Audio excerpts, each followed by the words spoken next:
So during treatment, I was in hospital, as most AML patients are, for weeks and weeks at a time. A lot of that time I was in isolation. Some of it I was on wards, so I did have other patients to sort of interact with and talk to.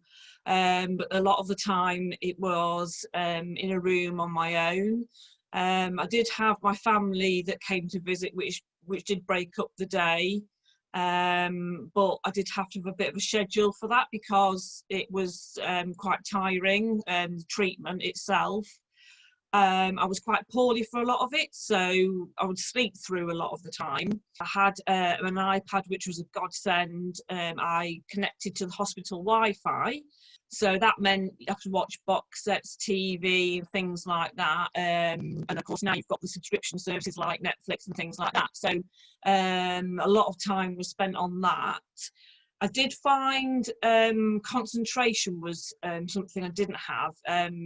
I thought that when early on that I'd like read lots of books, but I actually don't think I read one. And this is something I hear from other patients as well.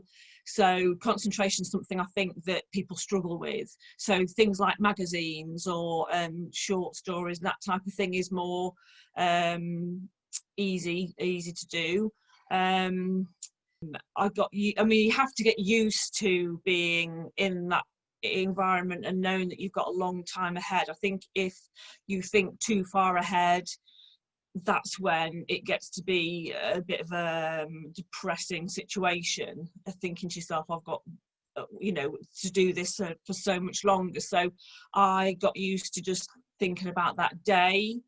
And then you get into the hospital routines. So the routines of when you would have your tea, cups of tea, and your lunch and your tea, and then the consultant would come round, the nurses would come in and out and doing all your obs and things like that. So the day sort of got broken down into those sort of sections. The staff that would do the cleaning and the changing the beds were always lovely, and I always sort of talked to them. So I don't know, it's hard, but you haven't got a lot of energy anyway. So really those are kind of how I sort of coped with that.